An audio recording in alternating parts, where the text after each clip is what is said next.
दोस्तों नमस्कार। मैं ओम प्रकाश। दोस्तों हम बात कर रहे हैं उत्तर प्रदेश सरकार की। दोस्तों उत्तर प्रदेश सरकार में आज आपको देखने में किस प्रकार से जातिवाद हावी होता दिखाई पड़ रहा है। उत्तर प्रदेश में कथावाचकों के साथ में जो व्यवहार हुआ, जो कृत्य हुआ, वो कितना निंदनीय। उसी के साथ में हम छत्तीसगढ़ की बात करें तो गौ तस्कर के नाम पर दो दलित समुदाय के लोगों के साथ में किस प्रकार से व्यवहार किया गया, हम उसी की बात करें। उत्तर प्रदेश और छत्तीसगढ़ को लेकर लोग गायिका नेहा सिंह राठौर ने किस प्रकार से सरकार पर कटाक्ष कर दिया। पहले तो हम नेहा सिंह राठौर की कुछ बातों को सुनाते हैं, इसके बाद हम आपको फिर बताएंगे। दो घटनाएं हैं, दोनों को ध्यान से सुनिए।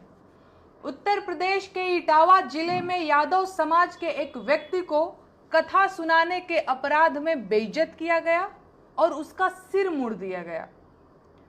सजा देने वालों को कथा सुनाने का अपराध इतना बड़ा लगा कि उस व्यक्ति के ऊपर एक महिला के मूत्र का छिड़काव भी किया गया। ये दुष्कृत्य कथा वाचन पर एकाधिकार समझने वाले लोगों ने किया। दूसरी घटना ओडिशा की है, जहां गंजाम जिले में गो तस्करी के शक में दो दलित युवकों को बुरी तरह पीटा गया। उनका आधा सिर मुड़वाया गया, उन्हें घुटनों के बल रेंगने, घास खाने और नाली का पानी पीने के लिए मजबूर किया गया। दोस्तों नेहा सिंह राठौर ने केंद्र में बैठी बीजेपी सरकार को किस प्रकार से कोसा, सिंदूरी लाल कहकर किसी से संबोधित किया। भारतीय जनता पार्टी की दोनों जगह सरकार है, उस सरकार को लेकर नेहा सिंह राठौर ने क्या कहा, हम और उनके आगे की जो उन्होंने बात रखा, हम उस वीडियो को सुना रहे हैं कि लोग गायिका नेहा सिंह राठौर ने आखिरकार इन मुद्दों पर क्या कहा, सरकार को किस प्रकार से जवाब दिया। हम एक महिला की ये बात सुनकर अचंभित रह जाएंगे। एक महिला किस प्रकार से दलितों के विरोध में जो किए गए घिनौने कृत्य को लेकर किस प्रकार से सोशल मीडिया पे सरकार को घेरा, सरकार को एक संदेश दिया। केंद्र की मोदी सरकार और उन राज्य की योगी सरकार को लेकर एक लताड़ लगाती है और कहती है कि ये दलितों के साथ में क्या हो रहा है। उत्तर प्रदेश और ओडिशा, इन दोनों राज्यों में भाजपा की सरकार है और दिल्ली में तो अपने सिंदूरी लाल जी बैठे ही हुए हैं। ऐसे में अब सवाल ये है कि इस तरह की घटनाओं के लिए असली जिम्मेदार कौन है? भाजपा का दलित और पिछड़ा विरोधी चरित्र या उन राज्यों का खराब लॉ एंड ऑर्डर? क्योंकि ये पहली घटना तो है नहीं, ऐसी घटनाओं की लिस्ट बहुत लंबी है। मसलन कुछ समय पहले मध्य प्रदेश में, जहां भाजपा की ही सरकार है, भाजपा के एक नेता ने आदिवासी समाज के एक व्यक्ति के सिर पर पेशाब कर दिया था और घटना के खिलाफ बोलने पर मेरे खिलाफ एफआईआर दर्ज की गई थी। खैर, मुझे जानना है कि इस तरह की घटनाएं भाजपा शासित राज्यों में इतनी अधिकता से कैसे हो जाती हैं। मुझे जानना है कि क्या किसी पिछड़े वर्ग के व्यक्ति द्वारा कथा वाचन करना कोई अपराध है? अगर अपराध है तो उसके लिए भारतीय न्याय व्यवस्था में क्या प्रावधान है? कथावाचक के मान मर्दन के लिए जिम्मेदार लोगों को सजा मिलने की कितनी संभावना है?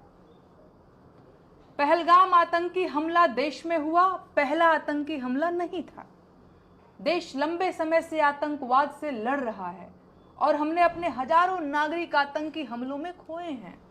हर बार ये हमले पूरे देश के विरुद्ध माने गए और मृतकों को देश का नागरिक माना जाता रहा।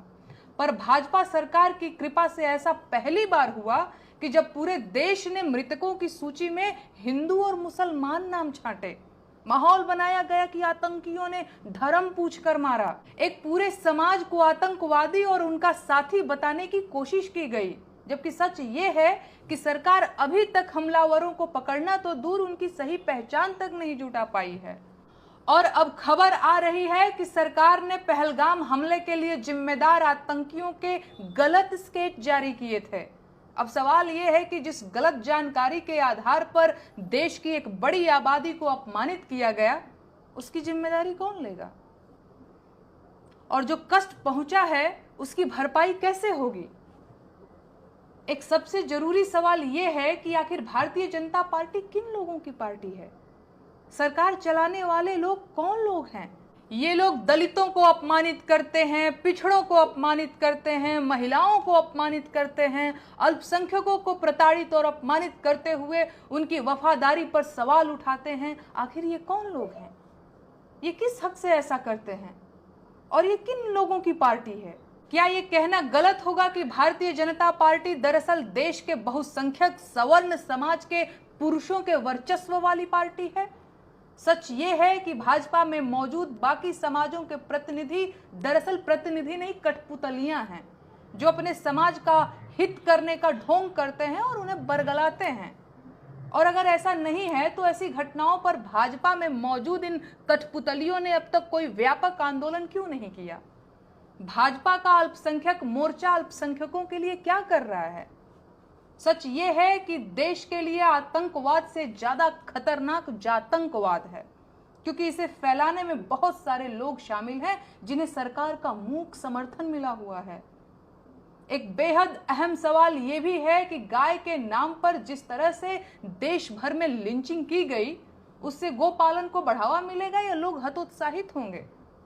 पहले गाय के नाम पर मुसलमान समाज को निशाना बनाया जाता था, अब दलितों को भी टारगेट किया जा रहा है। मेरा विश्वास कीजिए, जो लोग खुद को सुरक्षित समझ रहे हैं और ऐसी घटनाओं के प्रति तटस्थ हैं, वो भी दरअसल सुरक्षित नहीं हैं। भरोसा ना हो तो कुछ दिन इंतजार कर लीजिए। आज देश को आतंकवाद के साथ साथ जातंकवाद से भी लड़ने की जरूरत है, जिसके लिए सबसे पहले इसकी जड़ पर प्रहार करना